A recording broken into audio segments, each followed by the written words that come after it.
Federal Drive is presented by GEHA, Government Employees Health Association, proudly providing health and dental benefits to federal employees and their families. Visit GEHA.com. And now, the Federal Drive with Terry Gerton, sponsored by GEHA. Welcome to the Federal Drive on Federal News Network. It's Thursday, May 28th. I'm your host, Terry Gerton, and I'm glad you're here. Coming up on this hour of the Federal Drive, NASA is testing a faster way to recruit top engineering talent inside the federal hiring guardrails. Plus, even as agencies try to bring in new talent, a lot of current employees are making tough decisions about pay, retirement, and whether to stay. Those stories and much more ahead during this hour of the Federal Drive. We begin with this. Agencies will soon have new requirements for logging cybersecurity data to better secure their systems and data against ever-increasing threats. The Office of Management and Budget's new memo outlining these changes is one of several ways the Trump administration is recalibrating cyber defenses as the threat of artificial intelligence-fueled cyber attacks increase. For more on OMB's new memo and other changes, Federal News Network's executive editor Jason Miller joins me now. Jason, great to have you. Thanks, Terry. Let's start with the OMB memo. What particular changes are they calling for here? Our friends at OMB were very kind on a Friday afternoon, released this memo to really change and rescind how agencies are supposed to do logging requirements and really set a new set of expectations to do what they say minimizes red tape, contain costs. Now, Terry, the focus from this new OMB memo is I think, threefold. First, they want agencies really to focus on continuous event monitoring, something that they call CEM. And then they also want them to focus on for logging data of threat hunting, investigation, response, and forensics. The acronym there is THRIF. So, of course, we need an acronym for everything we do. And really, this does a couple things. As I said, the third piece of this is a new whole encountered architecture that kind of drives these changes. And that's going to be put together by the Cybersecurity and Infrastructure Security Agency, CISA, with help, of course, from federal CISOs and, of course, the Office of Management and Budget's federal CIO's office.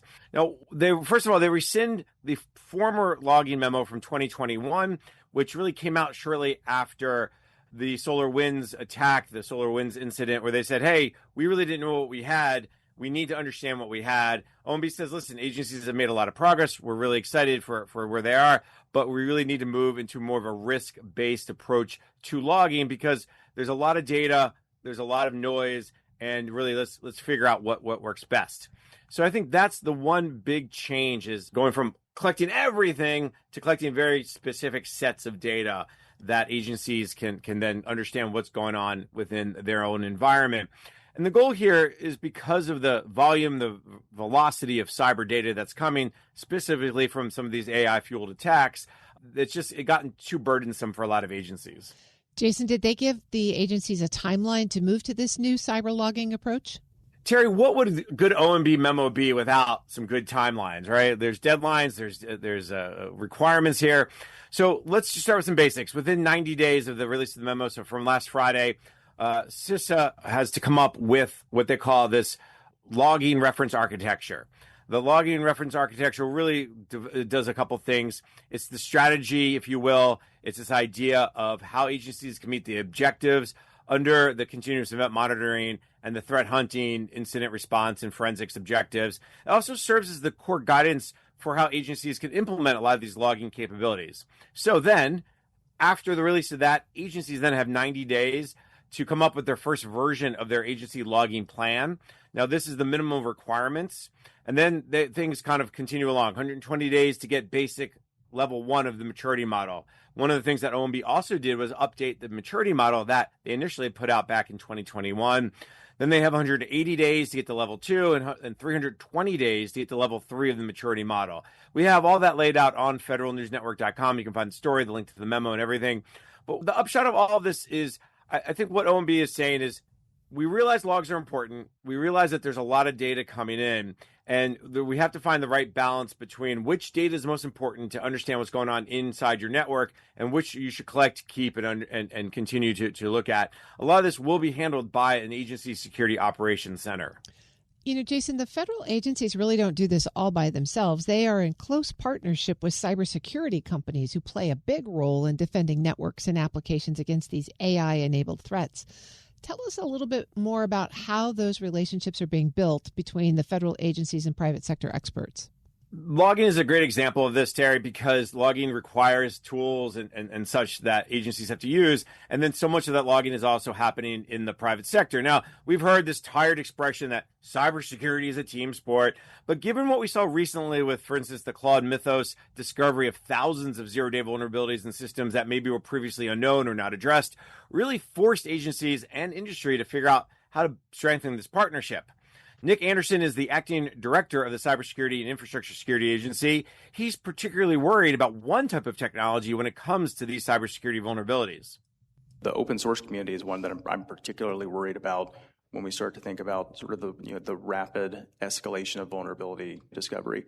It is going to result in us having to make some really, really hard decisions on the level of investment that's going to be required. I think there's tremendous opportunity here to sort of re-architect areas where we know that they've been lacking, to make investments in areas where we know that we've been lacking, and to just force some hard security decisions to be made in a way where people thought that their risk profile was different than what it is. And when we see the escalation in terms of speed, scale, and velocity of vulnerability discovery to weaponization and exploitation, that's something that again, a month and a half ago, when everybody around here started talking about this is something we were already talking about with a lot of our stakeholders. Anderson was speaking at the recent Cyber Innovation Summit sponsored by the National Security Institute at the George Mason University's Antonin Scalia Law School. He says a lot of agencies face an uphill climb to get from under that technical debt he mentioned. And a lot of this technical debt includes a lot of these vulnerabilities. Now, Anderson says CISA and agencies have to modify their approach to vulnerability management, to coordinated vulnerability disclosure, and, of course, to remediation. He says the traditional ways to find and remediate vulnerabilities just no longer works.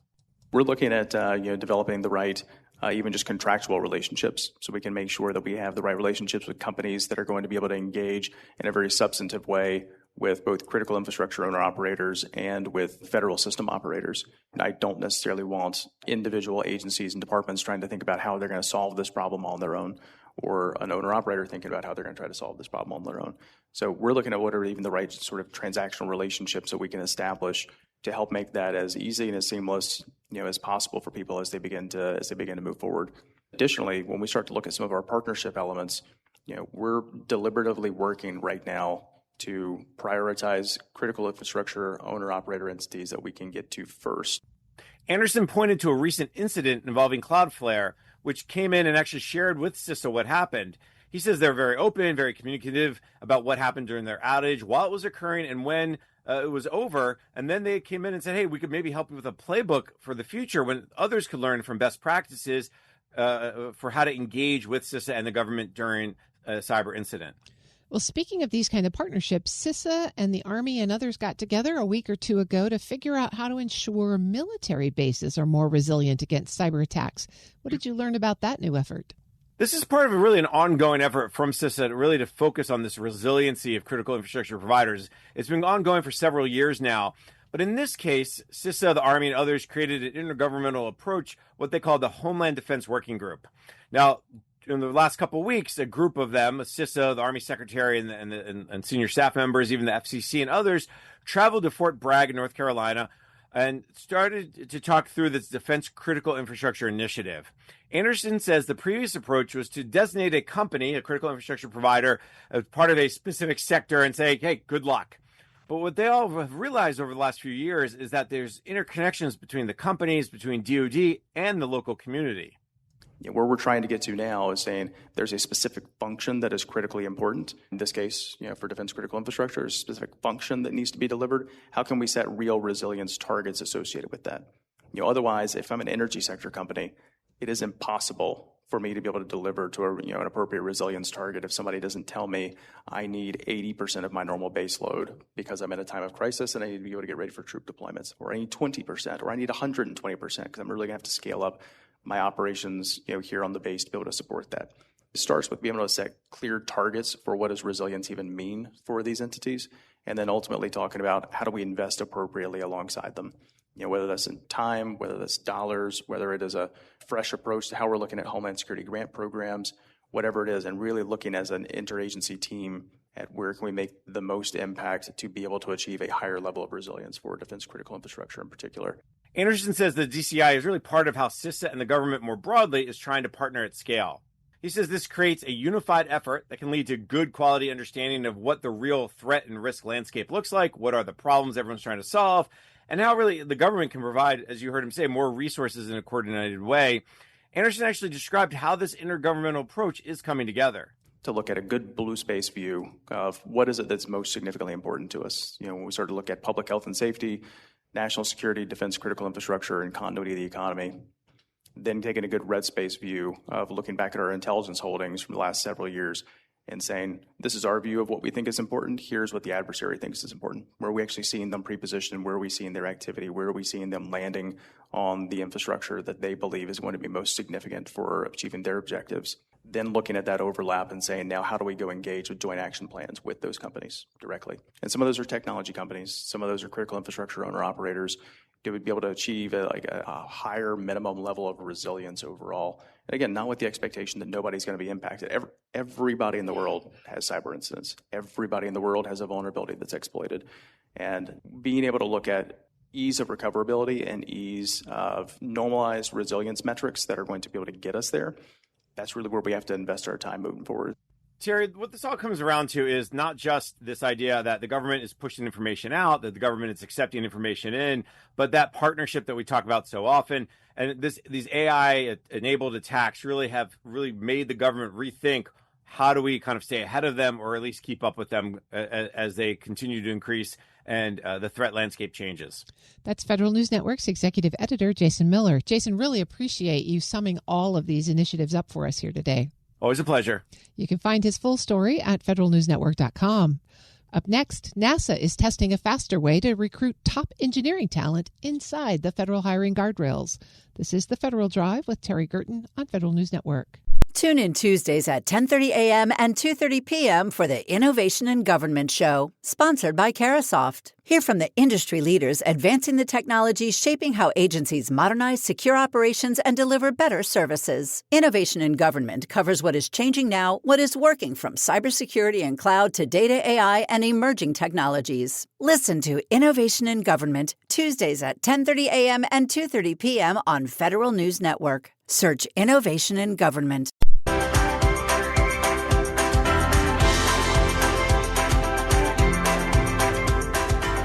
Welcome back to the Federal Drive with Terry Gerton on Federal News Network.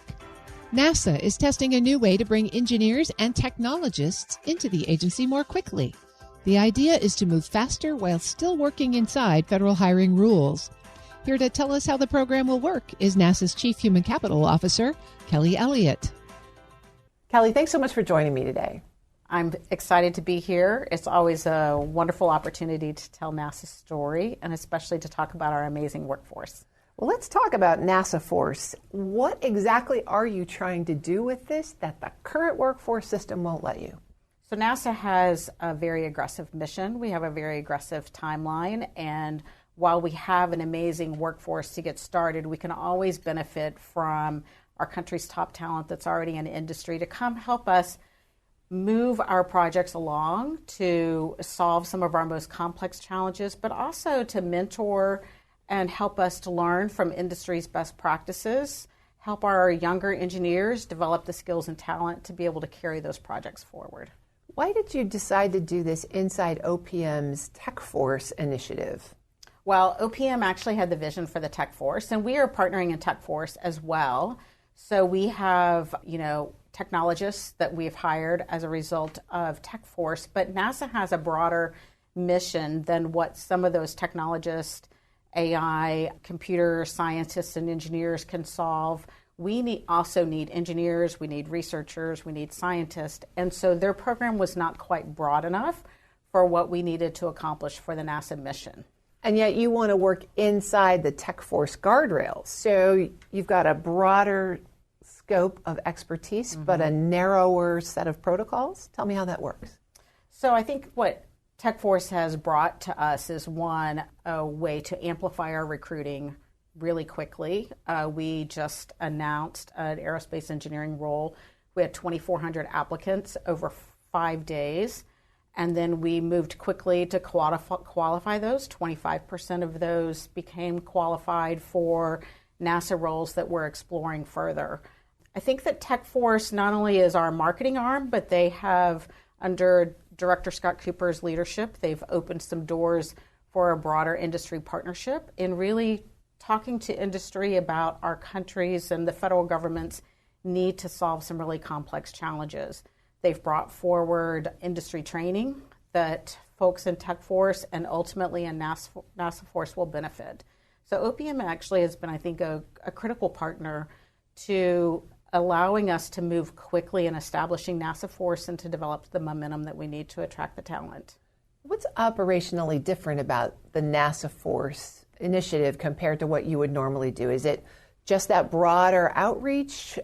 Is it a different way of bringing people on board and placing them? Like, how does it play out? I think it's both. It's complementary to our traditional hiring mechanisms, which we are excited about. We're continuing with those. We are hiring a number of engineers and experts through our other traditional hiring mechanism. But what NASA Force allows us to do is to bring folks in for a 1 to 2 year period of time where they can immediately solve some of our complex challenges that someone that we may hire that's earlier career may not have the skills and the ability to do that. Again, it's about partnering individuals who have a proven ability to solve complex challenges, who have an incredible set of expertise, and who can immediately hit the ground running in mentoring our folks and bringing them to the next level. So similar to TechForce, you're thinking about this as maybe a 2-year detail sort of assignment, and then individuals might stay with NASA or they might go back to industry. Correct. We'll be thrilled. It'll be an individual's choice. We think this can be really pivotal for an individual's career. You know, if we look at some of the exciting industries that we think we would benefit from, this would be an example like with nuclear. So nuclear engineers may not have the opportunity to come and work at NASA for 20 to 30 years on our incredible missions, but coming for 1 to 2 years would allow us to really learn from their expertise and really help move our projects forward, while our employees may have the opportunity to go and work in a nuclear industry and learn in a much faster way than they would traditionally through just the on the job work. So are you imagining an exchange kind of model here? You talked about NASA employees going out as well? Yeah, NASA has wanted to do industry exchanges for years, and I think we see a real benefit in our employees learning from industry and our industry coming in and learning from NASA and having that shared perspective as we continue to partner with industry. So we would love to have the opportunity to exchange some talent. Of course, we want to keep our NASA engineers coming back to NASA. But we also think that it's important for someone and a really great opportunity for someone who doesn't want a federal service career for 20 to 30 years to come in. This could be actually really pivotal for their career as well. Do you have any sort of model for that kind of drop-in, where you're going to get someone from industry and they're going to show up at Johnson Space Center, for example, and they're there on a 2-year assignment? How do they fit in with the existing workforce? So I think there are some great models. Department of War has had an industry exchange for years. We've actually, I think, have a few pockets of that success. There's a lot of model where federal employees go into higher education or they go into other nonprofit organizations and do that exchange. So we have some great models of success there. And this opens the door for us to do that with industry. So I think this group of individuals that would come at NASA Force would fit in and would be a civil servant employee as part of our workforce. They would be a part of the team. There would be no barriers for what they could work on, what intellectual property we could share with them. So as a civil servant, we would reduce and eliminate all of those barriers, allowing us to move quickly in accomplishing our mission. But at the same time, I think that we would like for them to be a part of a cohort. We'd like for them to benefit from the things that OPM is building as part of TechForce. But we'd love for them to learn from each other and for us to kind of use that as a core set of individuals to get feedback as innovators, to help NASA not only for the projects that they're doing, but to help us change our culture long term. Let's go back to the process for a minute, because one of the key features you talked about here is speed and flexibility and bringing people in. Do you foresee any trade-offs between that desire to move quickly and other sorts of screening, merit-based security screening that you might need before you plugged someone into a really sensitive NASA program? So we are not doing less screening than we would for a long-term permanent hire at NASA. So we are looking for an OPM as well through their tech force, our screening for the best of the best. I mentioned we had 2,400 applicants, only 600 of those qualified. So we are continuing with a really rigorous process because we need the top individuals and that really technical expertise in order for us to accomplish. And when I talk about speed, I'm talking about the speed that's necessary to accomplish the NASA mission. What have you found that helped you speed up that qualification process? So speeding up our qualification process has really been a key part of partnering with subject matter experts within our leadership and within the organization where the individual would be hired. So as we partner with in a human capital workforce or with our team, we partner with subject matter experts to really analyze the person's background, not only looking at resumes, but participating in an interview process. So we don't anticipate bringing anyone in that we've not fully vetted by the other experts, because it takes oftentimes an expert to be able to ask those really hard questions and really to identify the true experts that we need to bring in. And along with that, one of the perpetual complaints about the federal hiring system is that it is a black hole. People drop an application in and never hear anything back. You talked about qualifying 600 out of 2,400 applicants. How are you circling back to the folks who didn't get qualified? And is there a chance for them to address whatever shortcomings there might have been in their application and try again? So absolutely. So we have some automated processes through our technology that once we identify and select from an announcement, then folks are automatically notified. I think what is difficult sometimes for what an applicant might experience is that we oftentimes will leave that open for 6 months to allow us to go back as our needs evolve, as we identify other programs and other projects. And so while someone may not hear back immediately, it's probably because we are holding on to their resume.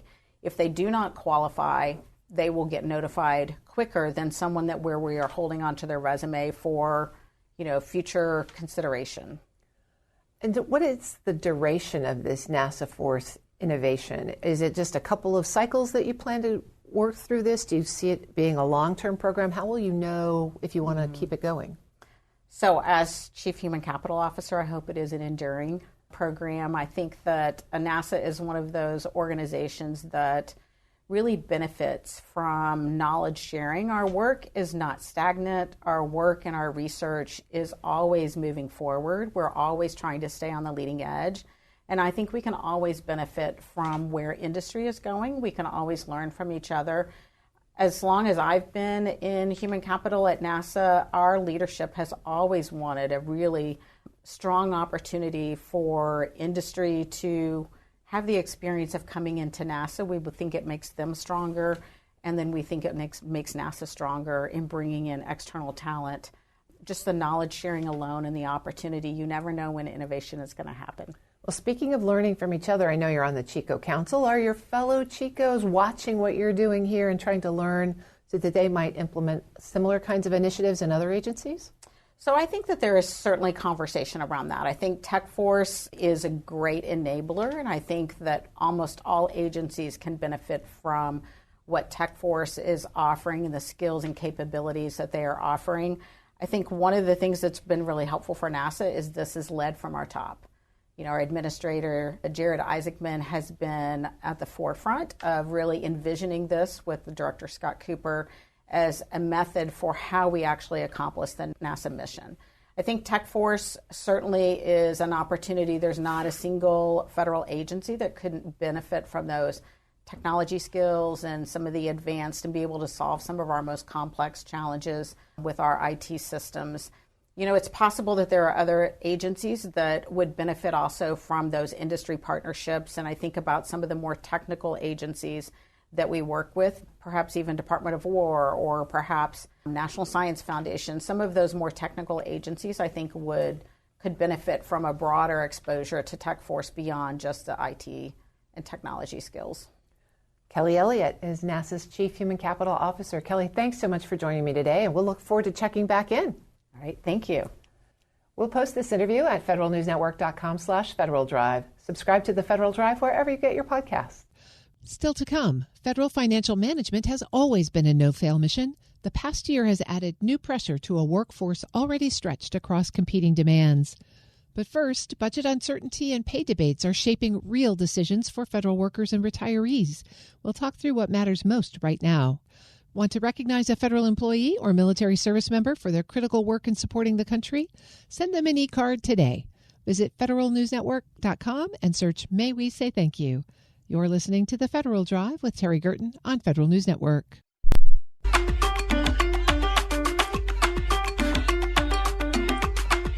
Welcome back to The Federal Drive with Terry Gerton on Federal News Network. Budget uncertainty, pay debates, and retirement delays are shaping real decisions for federal workers right now. That's affecting whether people stay, leave, or retire, and how stable the workforce feels day to day. John Hatton, Staff Vice President at NARF, joins us to explain what's driving those challenges and what they mean for the workforce. John, thanks so much for joining me. Thank you for having me. As we sit and talk today, the DHS funding lapse is resolved, but we're now talking about a reconciliation process that might provide multi-year appropriations for the portions of DHS that deal with immigrations and Customs and Border Protection. What signals are you watching at this point for 2027? Are we going to go through this whole thing again in 6 months? Maybe. I think we're grateful to see the regular appropriations process wrapped up for DHS and the rest of the bills after, a 43-day shutdown in the fall and then a 76-day shutdown of DHS that maybe was a little bit less consequential because federal employees wound up getting, many of them were paid during it. And then at some point, kind of in the middle of it, the rest of them got paid. So it was a little bit unique in that respect, but it's still good to have that stability. People may be able to order office supplies now and get back to work. I think the budget reconciliation process looks like it's moving forward. Anytime you talk about budget reconciliation, we worry about cuts to mandatory spending, but we're not seeing that in the budget resolution in terms of which committees they're directing to increase spending. One, they're directing them to increase spending, and two, they're not directing anything to the House Oversight and Government Reform Committee. But we expect that to provide some additional funding for CBP and ICE. Where things go in the rest of the fiscal year 27 appropriations process, I think the Appropriations Committee is beginning its work, starting to move some bills. We'll see how far they get through the House floor on that side. And then I would expect the Senate to work in a somewhat bipartisan fashion again. But my best guess is we're going to come into September and there's not going to be many bills passed into law. And we'll look at a continuing resolution to pass the election. And then what happens in the election will certainly determine kind of what it looks like. And then often it's, the winning party kind of sets the strategy for what goes forward. This instability has short-term and long-term impacts, right? In the short run, agencies can't function. As you said, they can't order office supplies, they can't get to work.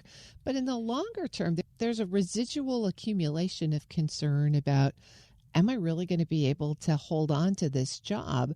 What is NARF seeing in terms of retention, retirement timing, willingness to take promotions even in this kind of environment?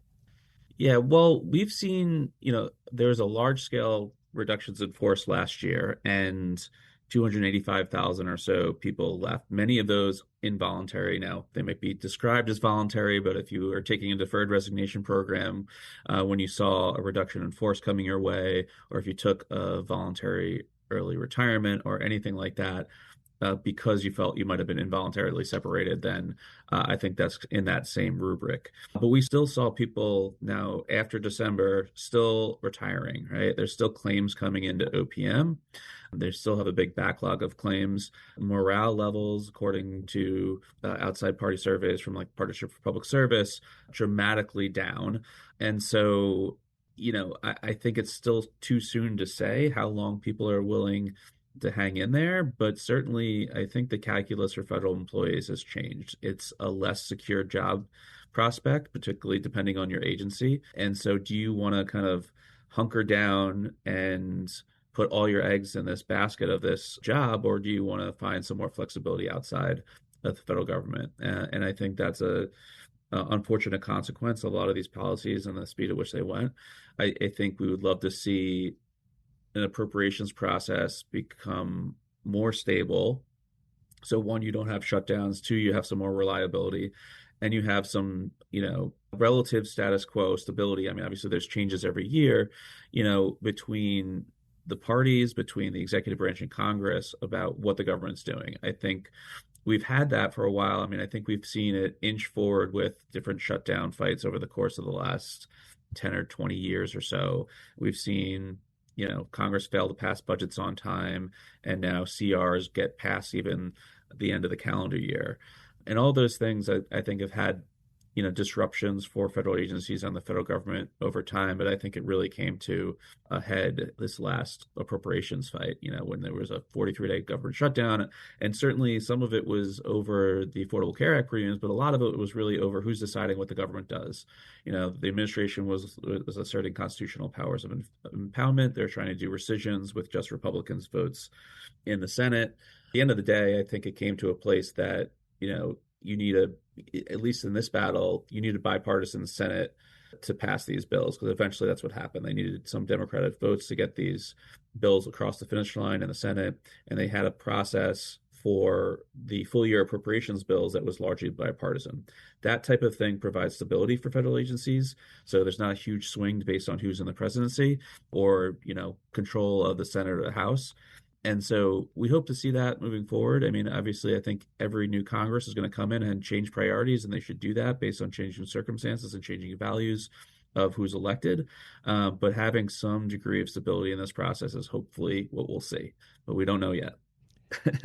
John Hatton is Staff Vice President at the National Active and Retired Federal Employees Association, NARF.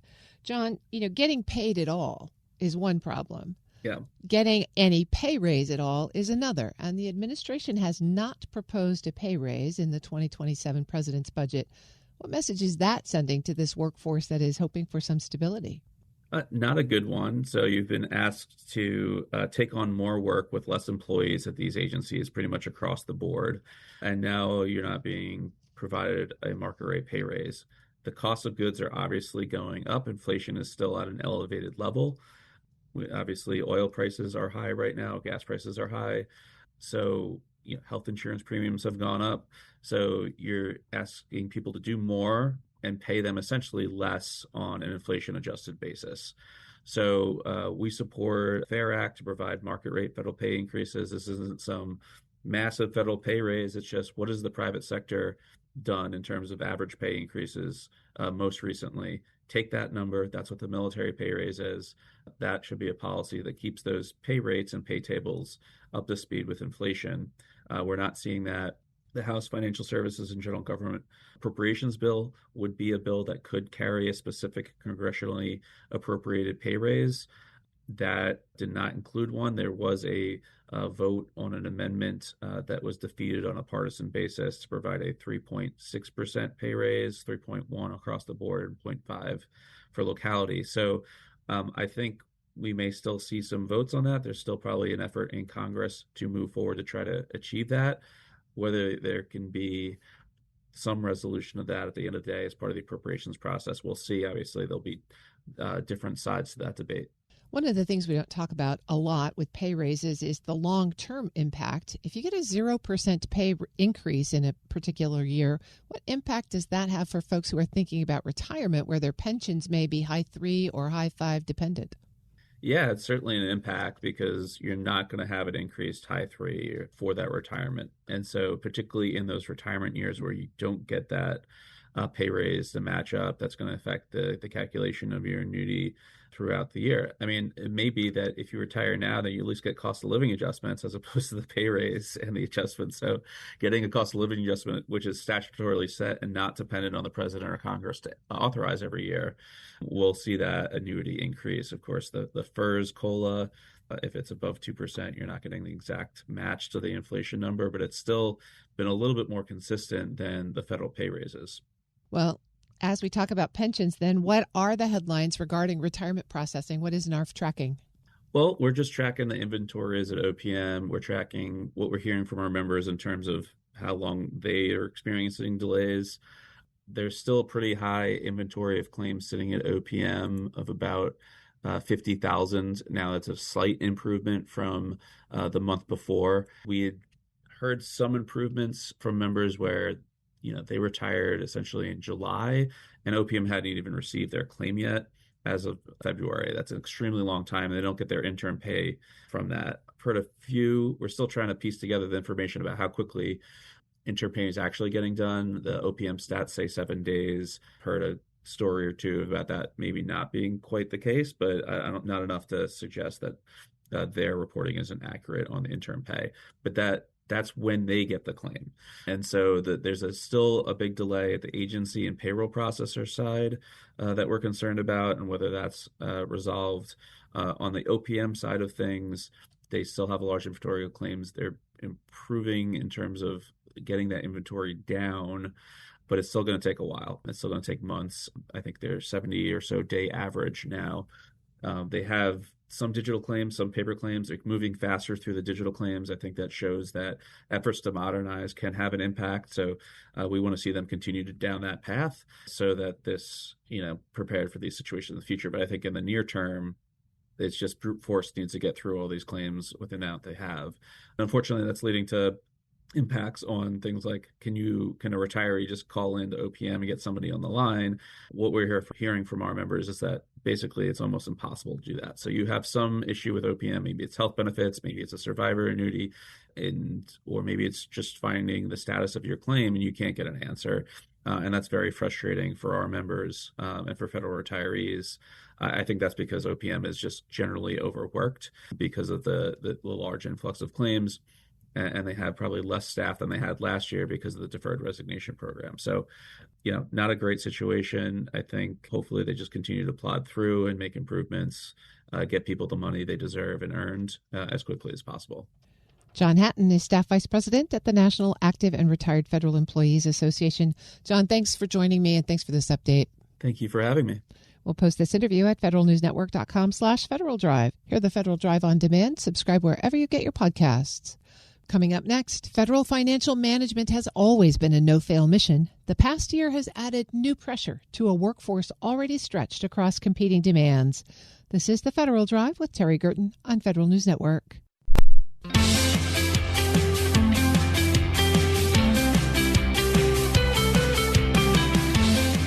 Welcome back to the Federal Drive with Terry Gerton on Federal News Network.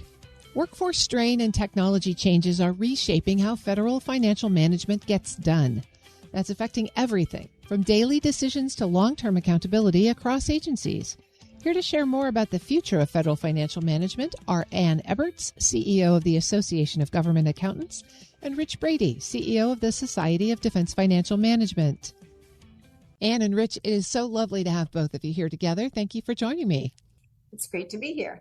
And let me start with you. You have been looking closely at the federal financial management workforce over the last year, and it's been a doozy of a year. A lot of disruption, a lot of change. What stands out to you specifically about this sector, this segment of the workforce, and how it's been affected? Well, thank you for having us this morning, and happy to answer this question. I think what stands out is the energy and the passion that the financial community have for their roles and their job. And I've talked to many people that have had tremendous cuts in their offices, going from maybe, somebody said a 12-person team to now they're down to 3 or 4 people. And he said what they were doing is really kind of doing a triage. You get the most important things done first or the most critical things done. But he said they're really working as a team and they're doing the best they can, kind of making no excuses for having people, having a smaller workforce, but really working on the priorities and serving the public, which is, that was their call to government service. And it makes me wonder, as a former financial manager myself, this is a no-fail mission, right? There's a lot of stress here. The numbers have to be right. If you've taken a team down by 75%, how are they managing to balance that workload? How's morale holding up?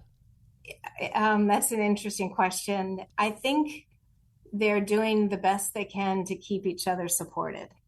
And they're, I've talked to team leaders that say, they give people some levity and some grace. If somebody's got to just walk out of the room, take a breath, and then come back in and then get back down to work. But they're working longer days. I mean, they feel like they really need to get the work done, because in many cases, what they're doing is passed on to somebody else. I mean, so they're creating a product that others may be using. So they don't want to be negatively impacting somebody else's role either. So I applaud the workforce. I really do. They're focused on the mission. They're working in government because they want to work in government. Rich, there's no bigger organization here than the Defense Department. How are you seeing this show up in the workforce there?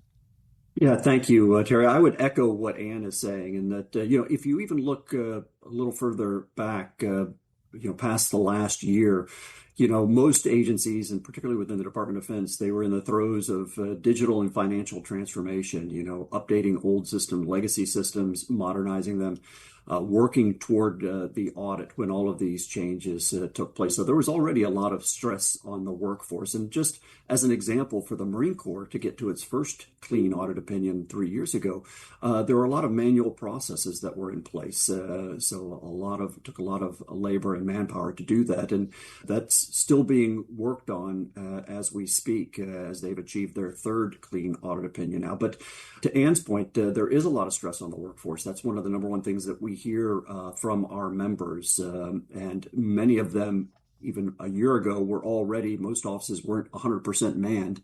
They maybe were 75, 80% manned. So you put the reductions on top of that, you're talking about offices that are maybe only 60 to 70% manned right now, or have the workforce that they are required to have, yet still have all of the requirements, the day-to-day operational stewardship requirements, in addition to the financial and digital transformation that's taking place. And Rich is mentioning automation especially. What are you seeing kind of across the non-defense financial workforce? Is AI making a difference here in terms of alleviating workload or minimizing workload? Are there specific skills that financial managers are acquiring now to help deal with, the modern demands? Great question. Let me answer the skills piece first, because I think there are some people that are kind of working on their own at home to try to figure out how do I learn more about AI? I mean, there's no time to take a break and go to a class. So some are kind of, learning while they're working and exploring and experimenting. And I think if there were courses available, kind of shortened, focused ones that could help them with specific kinds of things that they're working on at their office, I think that would be incredibly well received.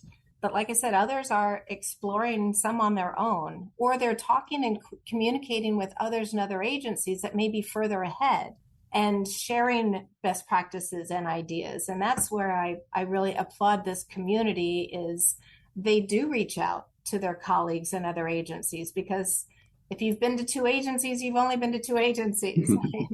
There's no cookie cutter response or practice. Rich, obviously a key tenet in SDFM is credentialing and training. How have you adjusted your curriculum? How have you adjusted the credentials to take advantage of this moment? Yeah, great question. So from the beginning, since I came on board here at SDFM almost 5 years ago now, there has been an ask for more credentials, more certifications, primarily in the area of data analytics and digital tools. Our actual first step into this area was a new certification on healthcare, which we've previously spoken about, given the kind of explosive growth in the Defense Health Program and Defense Health Agency. That was the first one, but we are looking at other areas, including data analytics, fiscal law, even some of the basics. This kind of gets back to what does the workforce need in terms of training? Well, they still need what we like to call the basic blocking and tackling of defense financial management or federal financial management. They still need the fiscal law training, the budget formulation training, the basic accounting, but they also need the advanced training on top of that, data analytics, forecasting, scenario planning, the use of AI. The question is, the real question, which Ann was talking about, is where's the time for it? You can't have a short course necessarily in fiscal law, a 1-day course, and the size of the GAO Red Book. It's enormous, and there's a lot to cover there. So that's probably a 3 to 5 day course at a minimum, but it's difficult to carve out the time necessary for those type of courses that the workforce needs. Rich Brady is CEO of the Society of Defense Financial Management, and Ann Eberts is CEO of the Association of Government Accountants. And let me come back to you. Enterprise resource management is a topic that often winds its way into the financial management workforce. The Trump administration's taken a slightly different take on this topic. Where is AGA on ERM? Interesting that you bring ERM up. We've been working closely for the last several years with the Association for Enterprise Risk Management, so AFIRM. And in fact, they have just joined forces with us. And so we're kind of absorbing that as an organization. I think somewhat in response to the move away from enterprise, a focus on enterprise risk management. But I think risk management is still going to be a component of management and oversight. And bringing in AFIRM into AGA really kind of, I think, strengthens our organization to make sure that we are still looking broadly at how we define and how we look at financial management. I mean, risk is key. There are lots of processes and approaches to managing risk in organizations, and a lot of it is about communication. And I think that will continue. Are you still seeing agencies take an active strategic approach to ERM, or have they sort of set it aside for a while? I don't know that it's set aside. I think it may be a lower priority, and there may be not specific teams focused just on enterprise risk management. I think it's really everybody's business, and it should be in the financial community. So I think that's a way to continue to move forward and not just toss those good practices to the side because it's not a priority for this government. And Rich, when we speak about risk, ERM in defense, but you also mentioned audit risk and some other things. I know DOD has a strategy there. How are you seeing that roll out?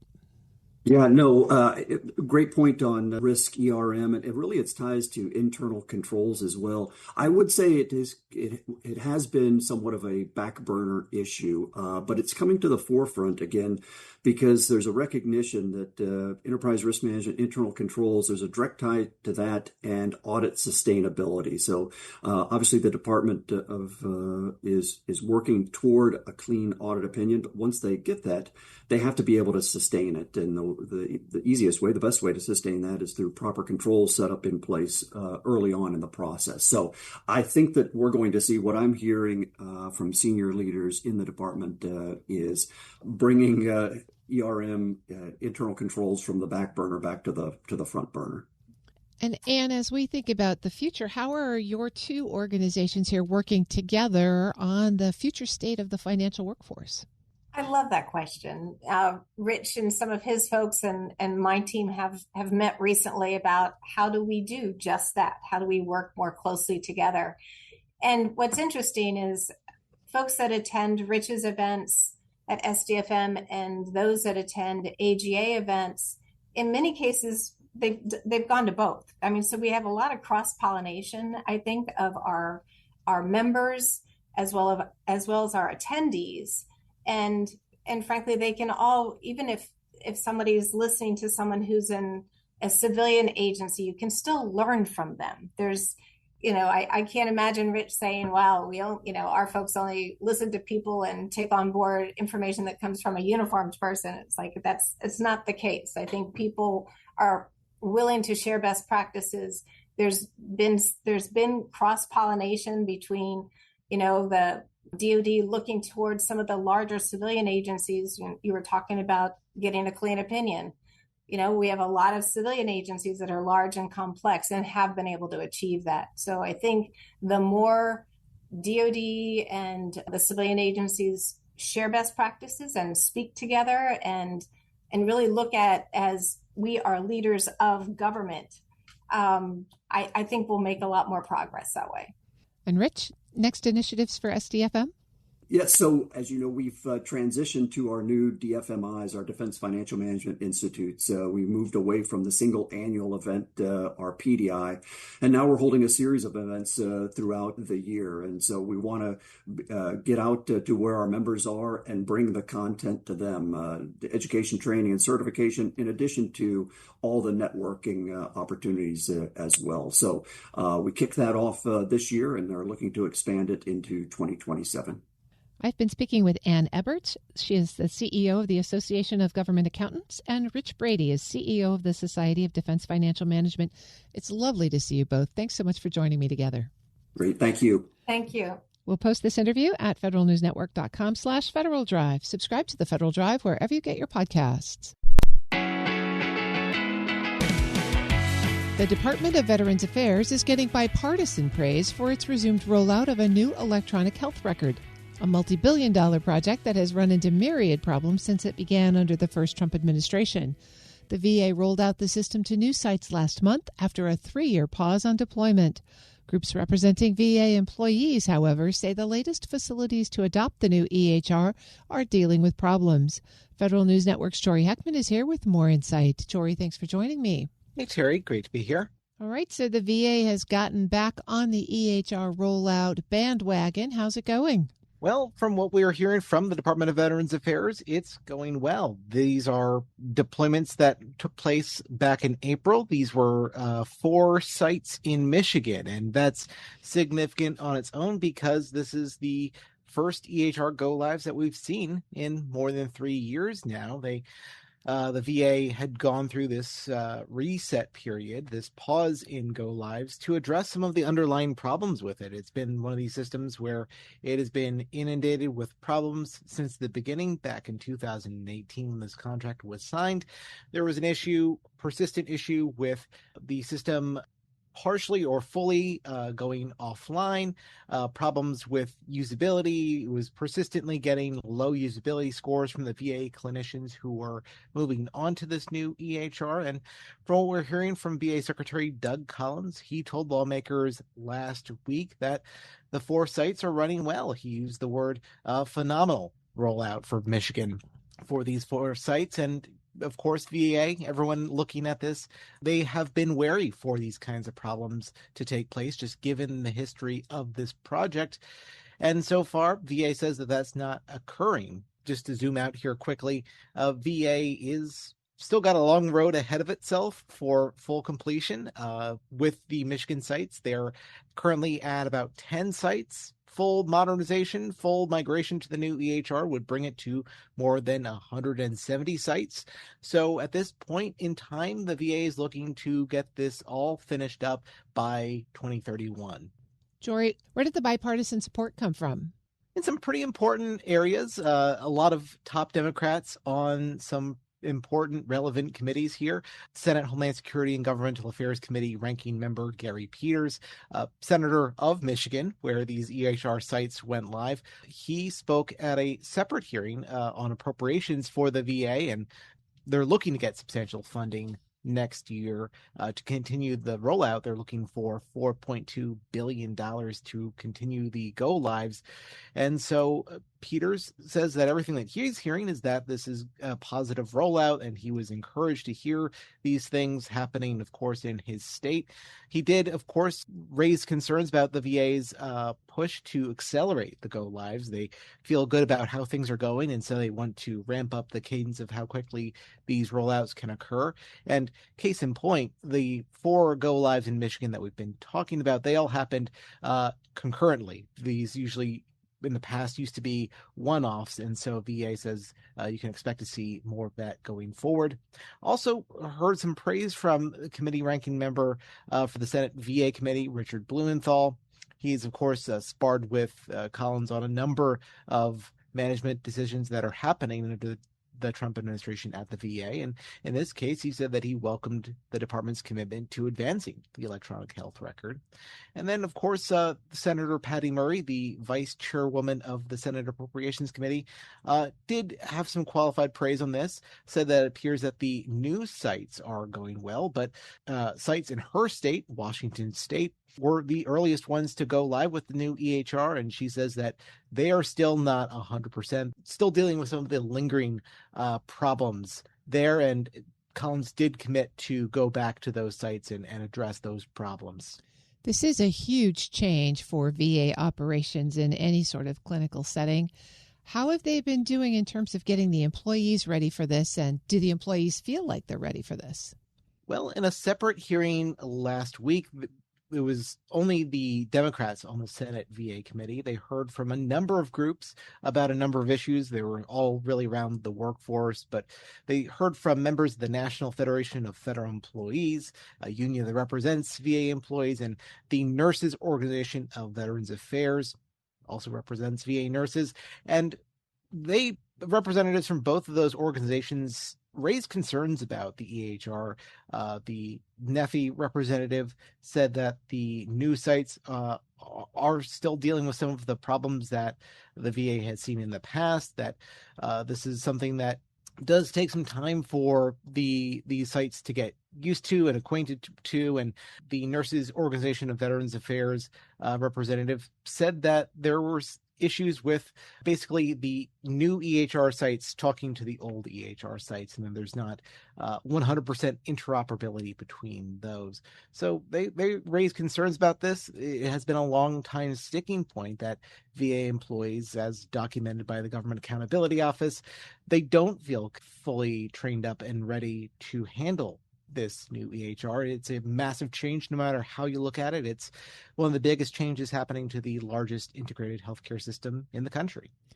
Did Secretary Collins in his testimony address how they are bringing the employees up to speed or how they're going to resolve some of those concerns? You know, the VA has spoken quite a bit about their commitment to staff up at these sites that are getting ready for the go lives. It is a massive commitment of resources, not just money and technology, but also people, making sure they are available on site or virtually to coach people through these changes and what that looks like. And in response to what these employees groups had to say about the EHR, we did hear from the VA press secretary push back on a lot of those claims. He says that the VA under the Trump administration has rolled out about 1,500 enhancements, fixes to bugs, and new functionality that's been rolled out. And he said that the new EHR for the past 12 months, 10 of them, there have been no issues, no outages of any kind, and that over the past 18 months, the EHR has been running incident-free for 96.68% of the time, which is above a contractual threshold for the vendors involved. Well, where do they go from here? Is there another state that's next or a broader rollout? Bit by bit, this year alone, the VA is looking to have 13 go-lives in total, so 9 others beyond the ones that we've been talking about. That'll be in Ohio, that'll be in Indiana, Alaska, some others as well, but those are the most immediate ones coming into focus here. And then next year, VA is looking to roll this out to up to 24 states. That's all happening in 2027, so this, even with the VA wanting to ramp up the speed and the pace of this, it's still going to be a multi-year production for this to fully wrap up. That's Federal News Network's Jory Heckman. Jory, thanks for the update. Thanks, Terry. You can find his story at federalnewsnetwork.com. The Federal Drive with Terry Gerton is produced by Eric White and Michelle Sandiford. Our web editor is Stephanie Wright. In honor of Public Service Recognition Week and Military Appreciation Month, Federal News Network and Delta Dental invite you to recognize the people who make public service possible. Send them an e-card to say thank you at federalnewsnetwork.com. Search May We Say Thank You. For the latest updates, stay with federalnewsnetwork.com or follow us on Facebook, YouTube, and LinkedIn. I'm Terry Gerton. Thanks for listening.